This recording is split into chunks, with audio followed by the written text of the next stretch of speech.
రెడ్డి గారి మీద కేసు పెట్టాక ముందు ఈ జిల్లాలో ఏం జరుగుతుంది?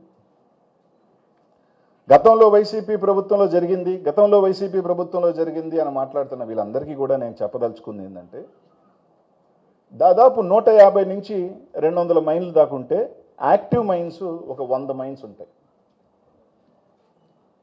ఈ 100 మైన్స్కి సంబంధించి ఈ 10 నెలల్లో ఎందుకు మీరు 100 మైన్స్ని ఓపెన్ చేయలేదు?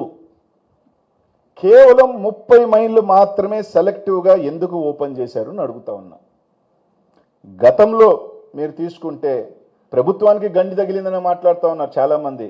ప్రతి ఒక్కరూ తెలుసుకోవాల్సిందల్లా ఒక్కటే, ఏ ఒక్క టన్ను ఇక్కడి నుంచి బయటకు వెళితే ఎక్కడో దగ్గర పర్మిట్ కొట్టవలసిందే.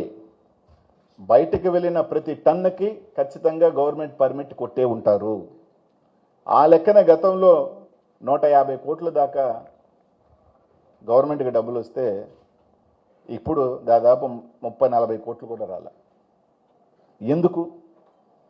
ఈరోజు నేను కాదు, ఇక్కడున్న పత్రికా విలేకరులు అందరూ కూడా పార్టీలకు అతీతంగా మీరు సైదాపురం, గూడూరులకు వెళ్ళండి. గతంలో మేము పుష్కలంగా ఉన్నామా, సంతోషంగా ఉన్నామా, ఎలా జరిగిందా, ఏం జరిగిందా, ఆ రైతు పొలంలో ఉన్నవాడు రాయెత్తుకొని వాడు కూతురు పెళ్లి చేసుకున్నాడా, వాడు అప్పు కట్టుకున్నాడా, వాళ్ళు ఇల్లు కట్టుకున్నాడా, సైదాపురంలో పండని పొలాలలో భగవంతుడి దేవులు రాయగడితే బతికాడా?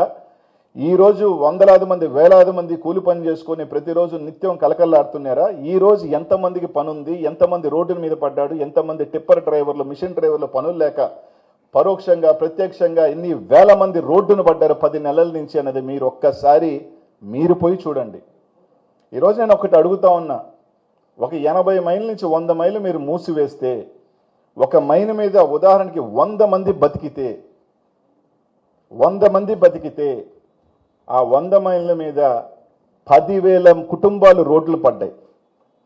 ఆ 10,000 కుటుంబాలు 4 రూపాయలు సంపాదించుకుంటే, లారీలు తిరిగితే, టిప్పర్లు తిరిగితే, దాని మీద బతుకుతున్న హోటల్లో, పెట్రోల్ బంకులు, లేదంటే ఆ లారీల మీద కిస్తీ కట్టుకోలేక ఎంతమంది వెహికల్స్ ఫైనాన్స్ వాళ్ళు ఎత్తుకెళ్ళారో ఒక్కసారి మీ ప్రాంతాలకు వెళ్తే తెలుస్తుంది.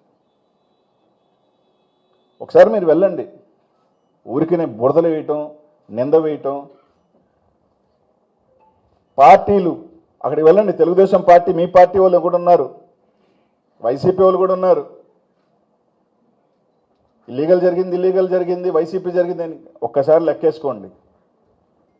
ఆడున్న రైతు తెలుగుదేశం రైతా, వైసీపీ రైతు ఉన్నాడు, తెలుగుదేశం రైతు ఉన్నాడు, ఇంకో పార్టీ అంటే ఆ రైతులు కూడా ఉన్నారు. ఆ మైన్ ఓనర్లు చిన్న వాళ్ళు, అన్ని పార్టీలకు సంబంధించిన వాళ్ళు ఉన్నారు. అందరూ ఏదో వాళ్ళు దీనికోసమో తలా ఒక అడిగేసుకొని ముందుకు వెళ్ళి చేసుకున్నారు. నేను తప్ప ఒప్ప నాకు తెలియదు అదన్నీ. ఇక్కడ తప్పు ఒప్పులు నాకు ఎప్పుడప్పుడు ఏం కనిపించవు. కొండలు గ్రావెలు ఎత్తుకెళ్ళిపోతూ ఉంటారు కనీసం డబ్బులు కట్టకుండా. అది కరెక్టు.